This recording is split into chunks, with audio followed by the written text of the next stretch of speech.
What's going on, Knicks fans? Welcome to episode 9 of the KnicksNation PODCAST.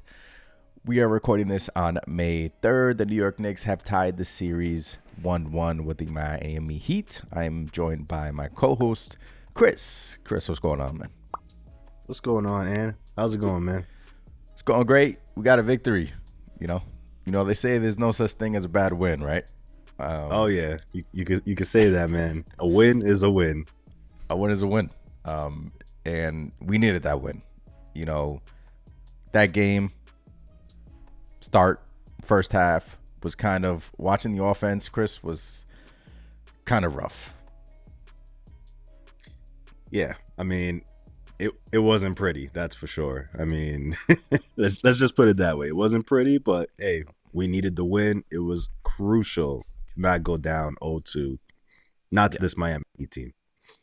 No, it was very crucial for the New York Knicks to get that win. They get the win, and the fourth quarter they, hit a 180. Tom Thibodeau made some adjustments that we can talk about.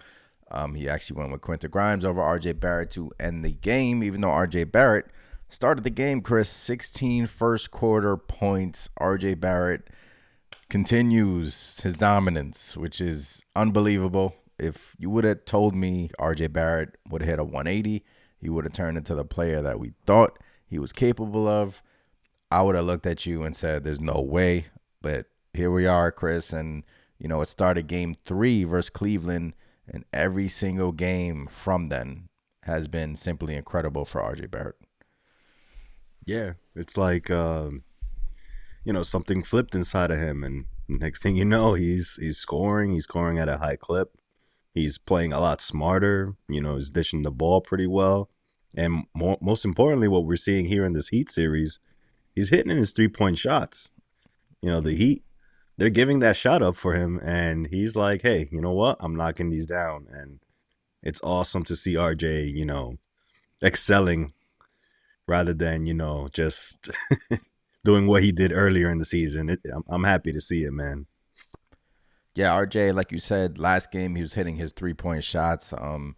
I believe he was like 4 or 6 from downtown. Correct me if I'm wrong, but game 2 he was hitting his 3-point shots, and the Knicks couldn't figure out the Miami Heat zone in that game at all.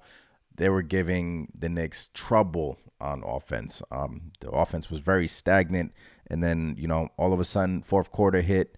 Jalen Brunson took it upon himself and pretty much willed our way to a victory. Obviously, we had contributions from Julius Randle with the return of the ankle injury, almost dropping a triple-double, Chris. I mean, you can tell how important Julius Randle is in this series because he owns the Miami Heat. And without Julius Randle, as we saw in game 1, it would have been tough. And, I know Miami is missing Jimmy Butler, and they're missing Tyler Hero, and they're missing Victor Oladipo. When Jimmy Butler was ruled out of game 2, I still didn't think it was going to be a cakewalk. This Miami Heat team is a greatly coached team. The culture down there in Miami is simply incredible. And you guys, they're playing with house money, and they showed during the game. They were playing freely and loose, and the Knicks were, there was playing with fire there for a bit. Miami was hitting everything, but Randle comes back, drops 26, and he was, passing the rock at a high rate. Josh Hart played well in the fourth quarter, Chris. I mean, we had contributions from everyone, and I'm just happy that, now that we got some time off until Saturday, but it was a great team victory. Yeah, I mean, again, like you mentioned, the Miami Heat came into this game. They were just, you could see it. They were playing loose, even without Jimmy Butler. I knew this wasn't going to be a cakewalk. I mean, the Heat are just one of those teams. They're so well coached. Eric Spoelstra has them, all playing hard from, the starting group to the bench unit, even the ones that don't even see minutes on a usual basis. And you see a lot of these guys like coming into this game, and they're just hitting clutch baskets for them. Like every time the Knicks got close, they would just answer back with a 3, with a ridiculous, 3, or get some kind of foul call.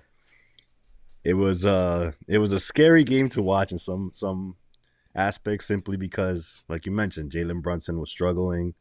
Randle had a good game, but we were missing that little extra punch we needed to get over the hump. And this Miami Heat team was just game, and they were, they could have very easily gone up 2-0 on us.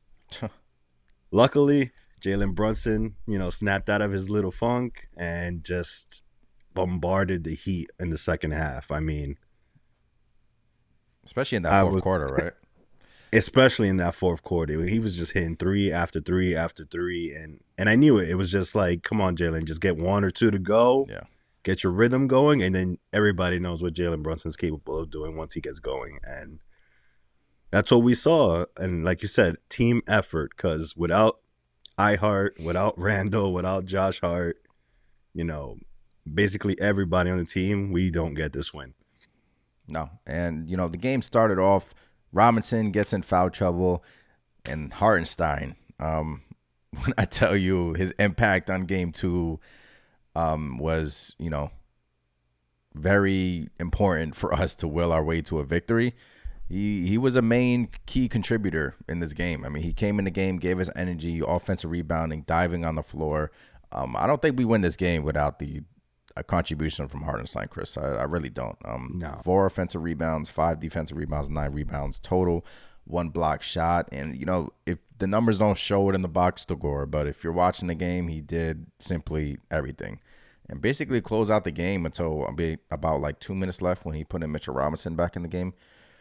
But, Robinson gets in foul trouble, and that's the luxury of having Hartenstein.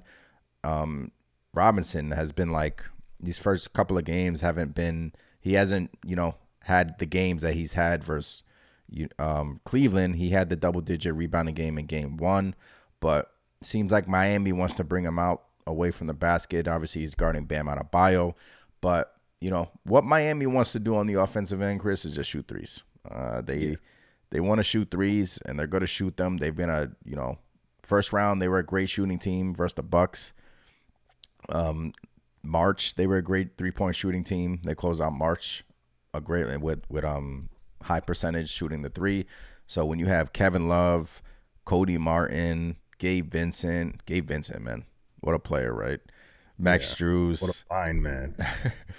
Obviously, Duncan Robinson's a sniper coming in off the bench, 3 of 8 tonight. Didn't hit a 3 in game 1. Highsmith, he hit a corner 3 in game 2.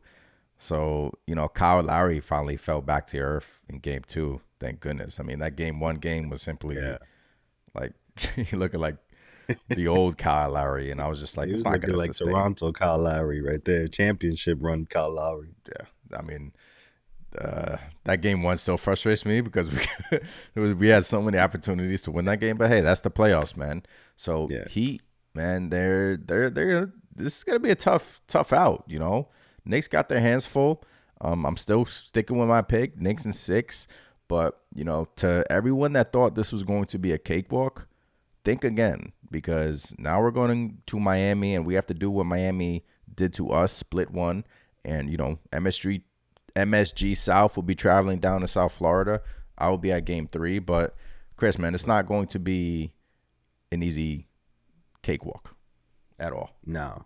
I mean, you saw at the end of game 2, you had Jimmy waving at the fans. He's basically saying, I'll be back. Y'all see me soon. Take this victory, but you're going to see me soon. And, I mean, it's going to be a dogfight. I mean, this Miami Heat team, they're tough. I mean, you saw it in game 2. These guys were drawing charges. They were up on all Knicks players. Their defense, they were just smothering, getting almost to everything. Taking hits and just continuing on, man. And I mean, it's going to be a dogfight. This series is going to be something. It's going to be fun. But like you said, I still think Knicks in 6. I like our chances. Because if you really think about it, even going back to the Cavs series, we have not seen a complete game the way that we've seen in the past from these Knicks. Yeah. It's either 1 or 2 guys are really badly off, or they're on and our bench unit isn't, producing as we normally expect them to. So we're due for a game here where, everybody kind of gets their normal flow going. You would think. You would hope so, because It's been what 7 games now in these playoffs, and we've been saying that it seems like after every game. So you would think, but it's the playoffs, man. I mean, things tighten up. You get away with a lot more than you do in the regular season. Heat fans were complaining about the referees in game 2. Obviously, you had that goaltending call. Okay, should have been a goaltending. I get it. And then the 4-point play, the Jalen Brunson corner 3. I thought that it was a good call. They even reviewed it. So Yeah. they went to the monitor. They reviewed it. It stood. It standed. So that was a huge swing, though. Knicks were down, I believe, 6. And Yeah. Brunson hit that corner 3, and Hart falls on the ground. Bam Adebayo runs him over. That was a huge swing in the game. But look, these playoffs are going. Things are tight in these playoffs, and what I want to touch on right now is the adjustments. Right, game 1 down the stretch. What was our offense? It was bad, right? Our It's offense terrible. was terrible, right? So I wasn't really confident going into game 2, especially the first 3 quarters. I was like, oh, this just looks dirty, man. This just doesn't look right. And then the Knicks finished on a 24-12 run in game 2. Little improvements that give me some confidence throughout the series. So obviously they figured something out, whether that's putting in Quentin Grimes in place of RJ Barrett. Obviously Grimes offers us more defensive presence than RJ Barrett. He's quicker. He's a playmaker, even though Barrett has been playing well offensively. But 24-12 run to close out the game, baby steps, coming off last game where they were absolutely dreadful closing out game 1. Still a lot of work to be done, but baby steps, Chris. I mean, closing out games, especially playoff games, Knicks, Brunson was attacking the rim, making his shots. He had Duncan Robinson on a few possessions there during game 2, took advantage of that matchup, hit his threes, right? Brunson, game 1, 0-7 from 3. He went from 0-7 from 3 to 6 of 10 from 3 in game 2. This is on a bad ankle. There were reports that Brunson, second half of game 1, came to the bench and said, my ankles, I feel terrible. It's not feeling well. And 0-7 from game 1 to 6 of 10 in game 2. So I like it, man. I like what I'm seeing. Yeah. I mean, you said it right there. I mean, game 1, I mean, it was there for us. We could have took that game if 2 or 3 of those threes that we took went in. It could have been a completely different game, but you could tell Brunson wasn't himself. And I won't just say that, but I'll give credit to the Miami Heat because again, they're such a well coached team, and you could see they were forcing the Knicks to just play different. It wasn't the same type of play we were used to see. It wasn't even the same type of play we saw during the Cavs series. You had a lot of hesitating. Once they go zoned, it's like the Knicks almost didn't know what to do. In game 2, for instance, you saw a lot of that. Just standing at the top of the perimeter, passing it side to side, and just, running the shot clock down, not knowing what to do. Stuck in the bud. With a team now having Jalen Brunson, Quentin Grimes, quickly, you wouldn't think a zone would impact us that badly, but that wasn't the case until later on in the game when, like you mentioned, the Knicks figured something out,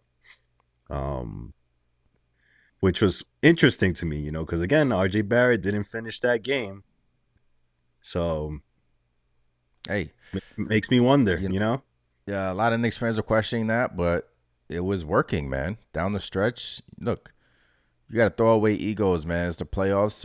Barrett has been playing extremely well, and Tom Thibodeau, something wasn't right in the offense, man. And he put in Grimes. He's a better playmaker.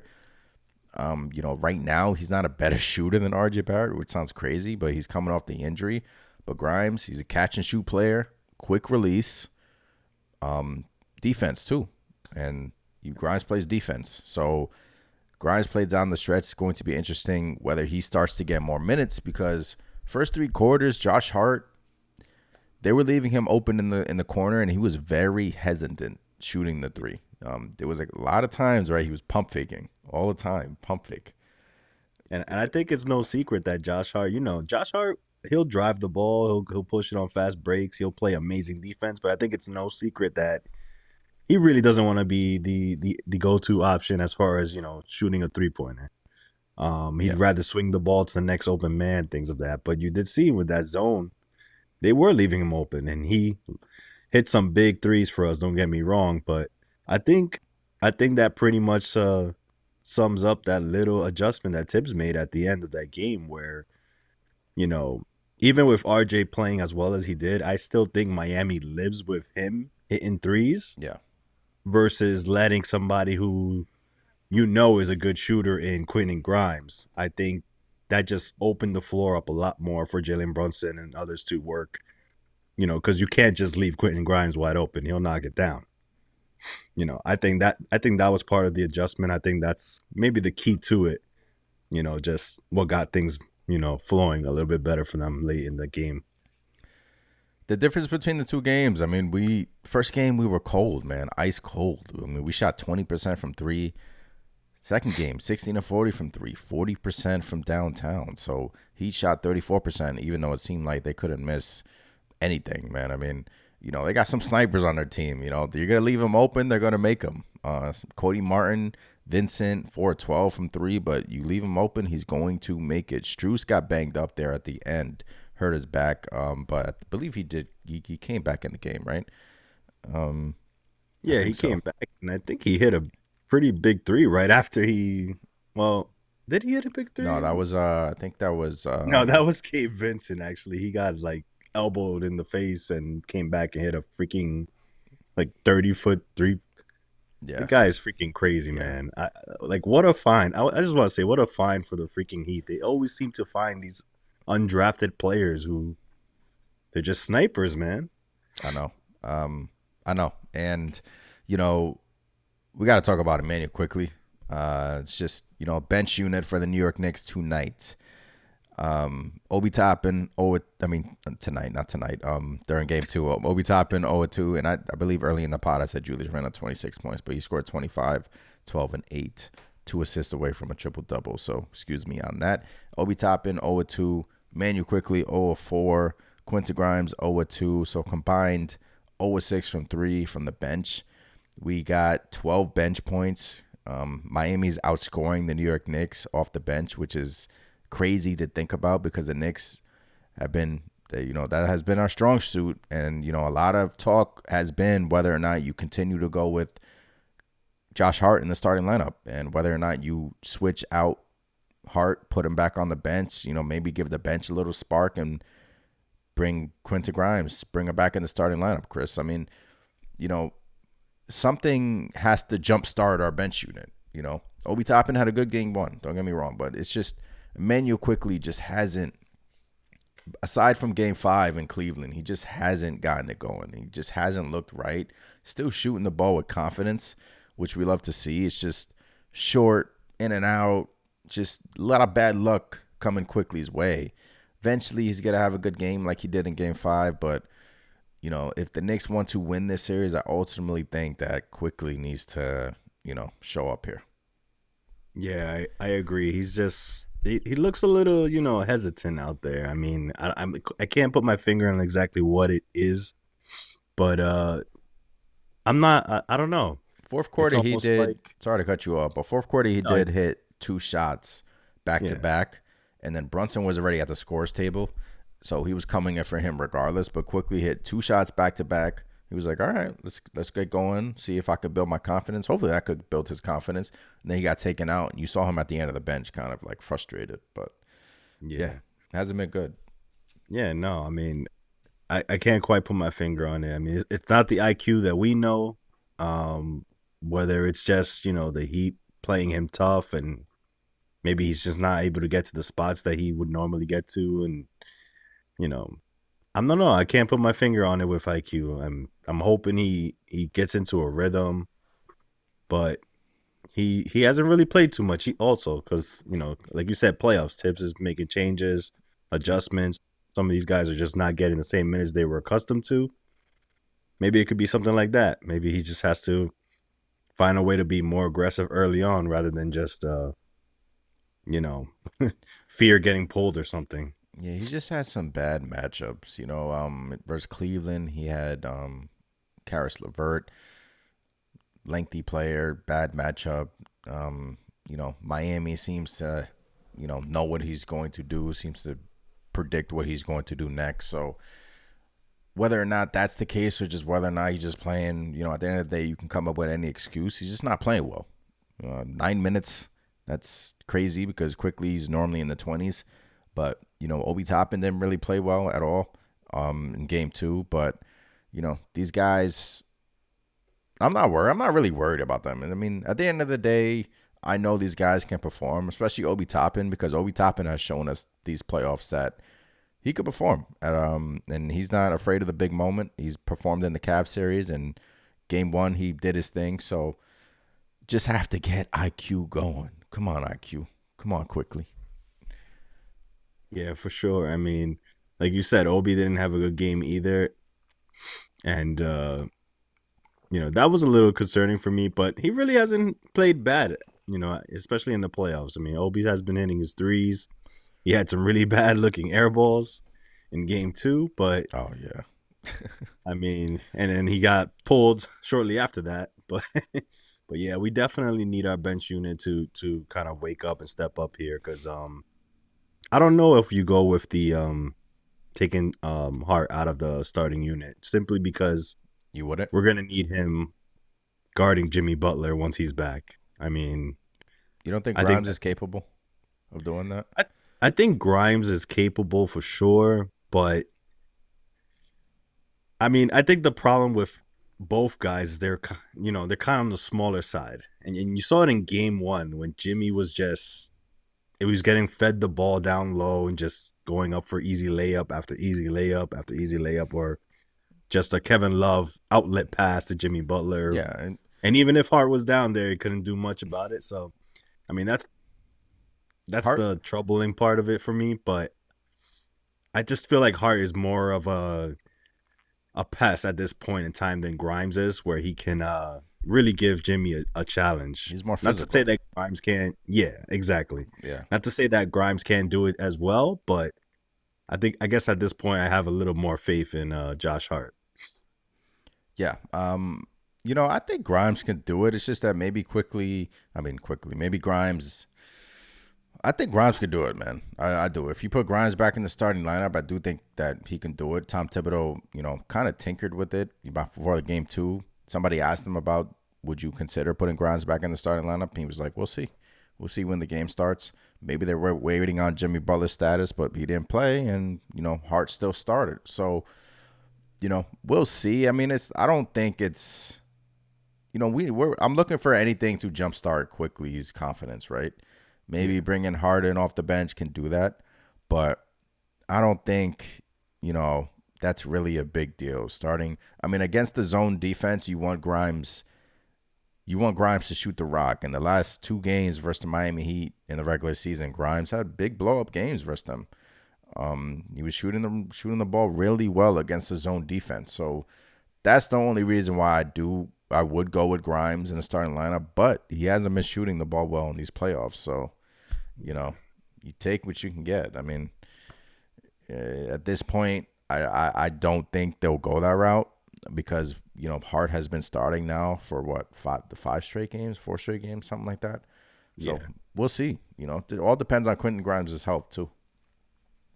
Yeah, I mean, we can't forget that as well. He's coming back from that shoulder injury, and that could be part of the reason why he's not shooting it well at this moment. But these guys are warriors. I'm sure they're gonna get it going. And same thing with Quickly. I'm not overly concerned. It's just just like at times Brunson, just like at times some of these guys just don't look the same. Whether that's just the Miami Heat's game plan, whether it's just, a little bit of feeling the pressure, or it's just them being banged up because at this point everybody is hurt. So, Boy, I think we'll be fine. I like our chances here in this series. Brunson looked like he didn't look good for majority of this game, man. First half he was bad. And the Heat, they're targeting him on defense too. If you haven't noticed, they're running him through pick and roll after pick and roll after pick and roll. They're wearing him out on the defensive end. I think the Knicks made an adjustment at the end of the game, switching kind of on Jalen Brunson's man, but Heater targeting him on defense, and Eric Spoelstra, man, the genius mind of Eric Spoelstra. So, you have Brunson. Do you kind of feel like this was like his signature Nick moment? I saw that floating around on Nick Twitter because he dropped 30, first Nick to drop 30 at home since in the playoff game since Carmelo Anthony. So we dropped 30 at home. Melo was in the building. So with Melo with Melo in the building. Shout out to Melo. He was in the building with his son. Do you feel like this? Look, he was bad. The first half of this game, he was not playing well. And bam, 6 to 10 from three, hitting 3 after 3 in the fourth. Just looked like a dominant player, man. And I was like, wow. And he willed us to a victory. He really did. Yeah, I mean, you could say I could see it. I could see that being a signature moment for Jalen Brunson. I mean, you're talking about like uncharted waters here, and in a while for us Knicks fans. A freaking win in a second round series of the playoffs. Yeah, totally. Especially to do it the way he did. Just erupting like that in the fourth quarter. Yeah, I mean, he had the Garden going crazy. And it was good to see because, like you said, Jalen Brunson forget looking off. He just looked terrible. It looked almost as if he didn't know what to do, which was scary. Yeah. It was scary, man. He was hesitating. He was just standing there with the ball, dribbling the ball off his foot, turning the ball over. It was. I was real nervous. Like, man. You could see the 0-2 coming, basically. And then he went off. And, man, did we ever need that, man? Because 0-2, that's You're right, just... man. You could see 0-2 coming. Like, I was ready. I was simply ready because I was like, the Knicks just can't figure it out. But they were playing bad all game, and they were just still in the game, Yeah. Yeah. And then I think it was like 6 minutes left. They were down 6 or 7, and I was just like, and then Brunson hit that 4-point play, and that turned everything around. But these damn Heatles, man, these damn freaking Heat team, man. I mean, great team over there, man. Without Butler, I still think the Knicks will win this series, man. I'm not as confident as the Cleveland series because the Cleveland series, I was just like, there's just a confidence in me that I think we're going to beat this team. We outcoached them. They had no answer for Mitchell Robinson. Yeah. But you're not going to outcoach the Miami Heat. You're not. No. Eric Spoelstra, he's been fantastic for that team. I mean, Pat Riley in the building, sitting there with a stank face on, too. Yep. I mean, that team is just, it's what us as Knicks fans, we want our organization to be in the long run, right? Always competing, always in the playoffs, always making deep runs. You got to give credit to that Miami Heat team. They're just well coached. Everything from the organization, the top to bottom. That's just a tough team, man. And just when you think they're out, they're not. Eighth seed, right? Eighth seed. They're not. Just like you think they're not. No, I mean when Butler was ruled out, I was like, look. Good news for the Knicks, but everyone calm down, man. I mean, this is not going to be just a layup win. And boy, it wasn't. Heat only had – they don't turn the ball over at all. They had 6 turnovers tonight, and they feed off turnover. They create – hold on, let me read this stat. Heat only had 7 turnovers, and they created 22 points from the New York Knicks turnovers. So they live off of that. They don't turn the ball over. They create points off the Knicks turnovers, and they have been doing that in Game 1 and Game 2. Turn the ball over. The Miami Heat are probably going to take advantage of it. Can't turn the ball over against a team like this. Especially, I hate to bring this up, but that Julius Randle turnover, the last minute of the game when he stepped on the baseline. Talk about going from like, oh yeah, we got this. This is in the bag. Just get the ball inbound to. And then Duncan Robinson, of course, hits a splash. You know what's the most frustrating part is that you knew that shot was going in as soon as he hit the curl. It was like, there it is. That would have been. Boom. Oh man, I don't even want to think about that. Would have been that gave me that was giving me Dallas vibes, you know. Oh man. Well, that's the thing. Ever since Dallas, we know that's possible now.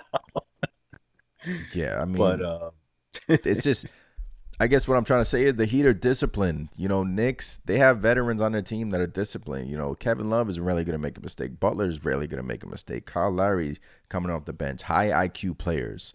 They have yeah, they're very smart. Obviously, they're very well coached. You know, Knicks, you know, it's going to take, yeah, you're more talented. Yeah, you're more deep.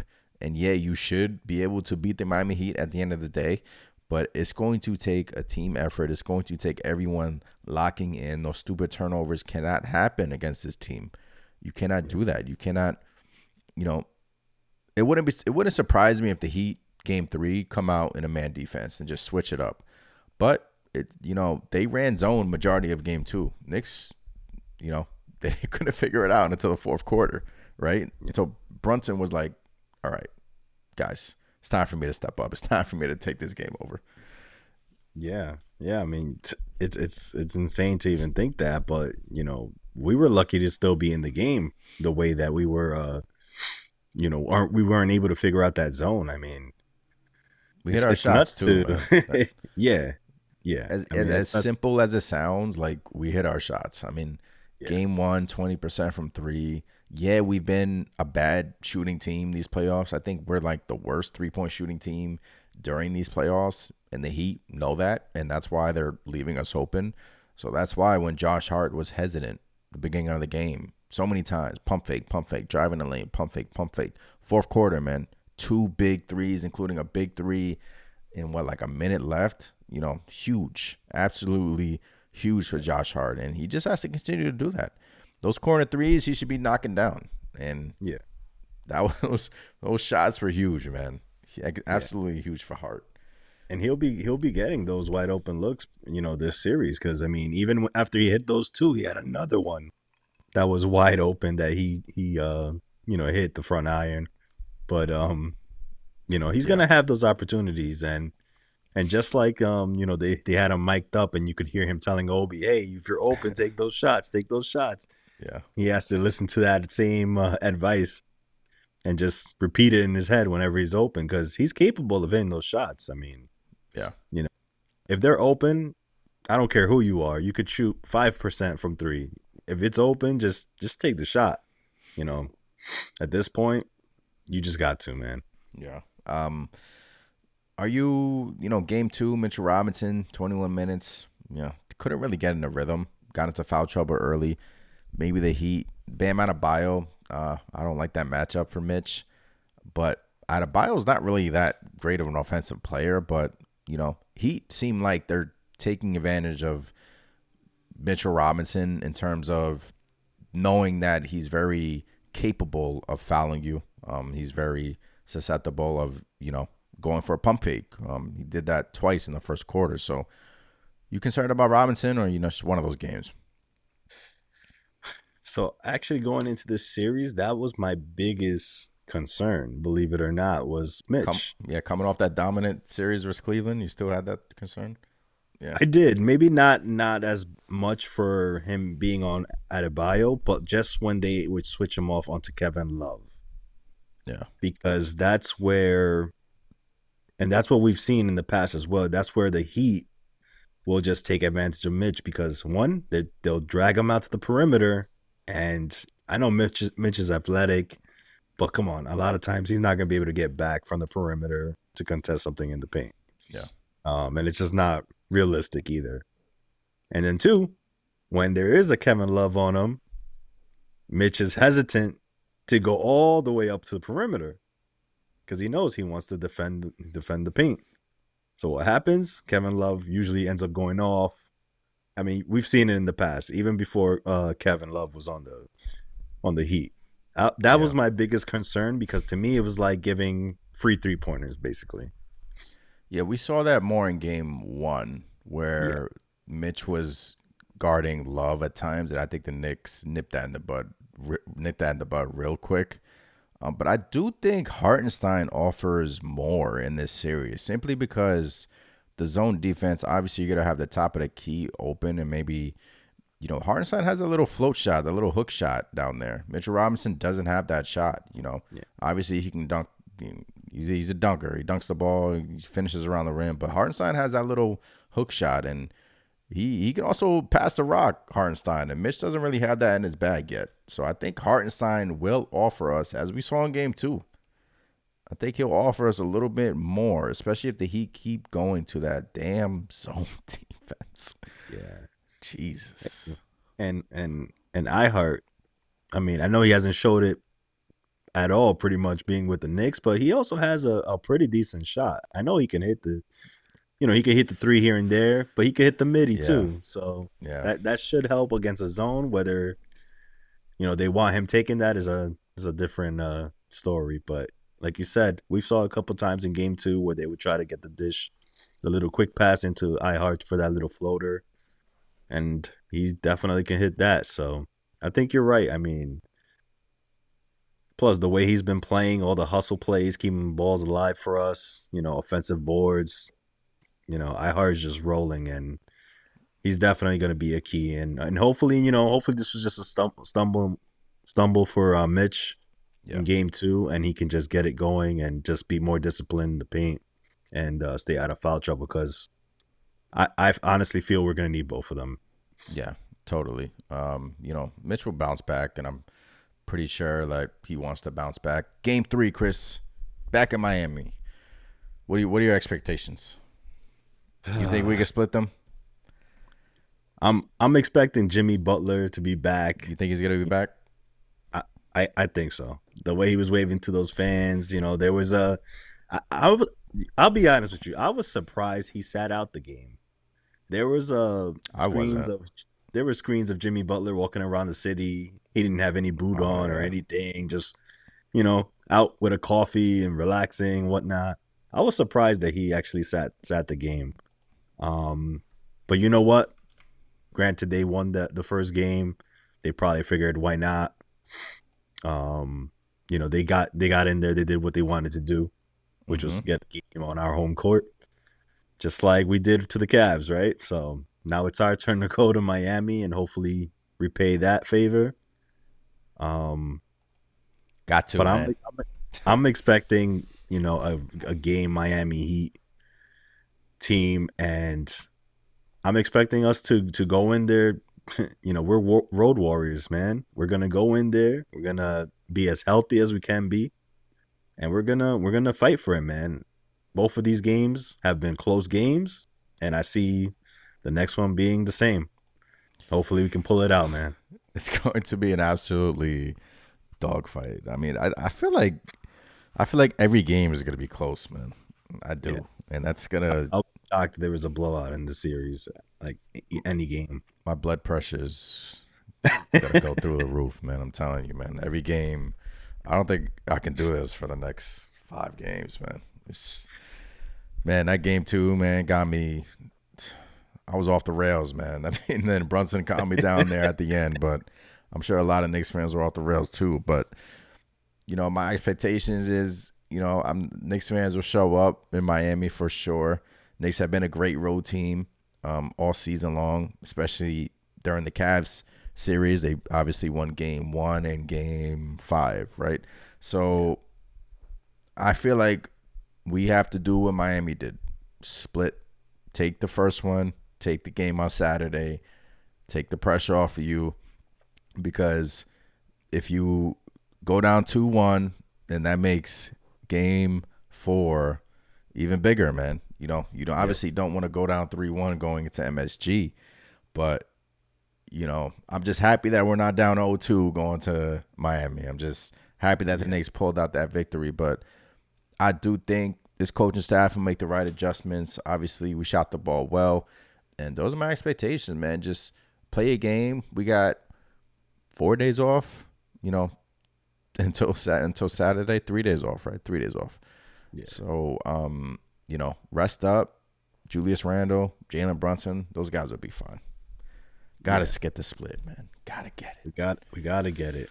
Got to get it. Just get as healthy as possible, and then boom. Big IQ game coming up? I hope so. we need IQ, man. We need IQ to have one of those games where he just, can't miss from three, got the floater game going. You know, we need I mean, you saw it in game two, man. We needed every little bit of what we got from everybody in game two. Yeah. Every basket counted, man. So, let's just hope that the Knicks actually did figure something out late in that in game two, and that it carries over to game three, because you know that'll I only make things tilt more in our favor, in my opinion. I think if Randle plays and is healthy, I think he's the guy that brings us to the top because, Yeah, he don't have anyone matching up against Julius Randle. They don't. They're yeah, starting Bam and Love. And yeah, come on. They're gonna put Bam on Randle, but that's no match, man. You saw it on a bad ankle in game two. Julius Randle was, taking him to the rack, doing crossover moves, step back threes. It's gonna be a problem for the Heat. And if Randle could ball like that, that gives me yeah. confidence. That gives me confidence too, because in the same way Jimmy Butler, is physical, and he drives in, and he just such a smart player. I feel like Randall is the equalizer in that matchup, because like for all the things you said, you're gonna put Bam, you're gonna put Kevin Love on him. He's just too quick for those guys. He's gonna either draw fouls, he's gonna do his step backs. Hopefully he comes out firing away the way he did in game two. Um, I we need Julius Randle. I mean, Yeah. we've seen in the past the game winners he's hit against the Heat. I would love to see that again. Oof. Maybe not a game winning situation, but like maybe in like a 10-point lead. But I know, right? Let us we breathe a need little bit. Julius. Yeah, for real, right? Damn, 10-point We're lead with gonna like 2 minutes left. My heart will still be pounding probably. And Julius, please, next time you're inbounding the ball, stay away from the line. Thank you. Yes, please. We don't want to, have a heart attack over here. But game three is on Saturday. Chris, you want to touch on anything else? Pretty much we touched on, game two and game three expectations. You got to split. Got to get a split in Miami. Got We to. got to get one of these games coming up. Go back to New York 2-2, right? Yeah, exactly. Losing both, God forbid, that's like a death sentence almost. So, Knicks got to get one here. Yeah, If possible, get them both, put the pressure on the Heat. But that'll be we'll see amazing. how it plays off, man. I can't wait, man. I'm nervous, but I can't wait. Second round playoff series. Yeah, I mean, Let's I go. We didn't really want it. I don't know, second round, man. It's getting dicey, but 1-1, baby. 1-1. Appreciate you all for tuning in. This is episode 9 of the Knicks Nation podcast. If you're on Apple, Spotify, give us a rating. If you're here on YouTube, hit that thumbs up button, hit that subscribe button as well. Our Twitters are at KnicksNation and at CAlvarez421. Series is tied 1-1. We are back on Saturday. Let's go, Knicks. Let's get this done, right? Go Knicks. Let's Let's get that series lead. get that series lead. Let's go into Miami. Let's take back home court advantage. Let's get it done. I'm Anthony. That is Chris. Until next time, peace. Peace.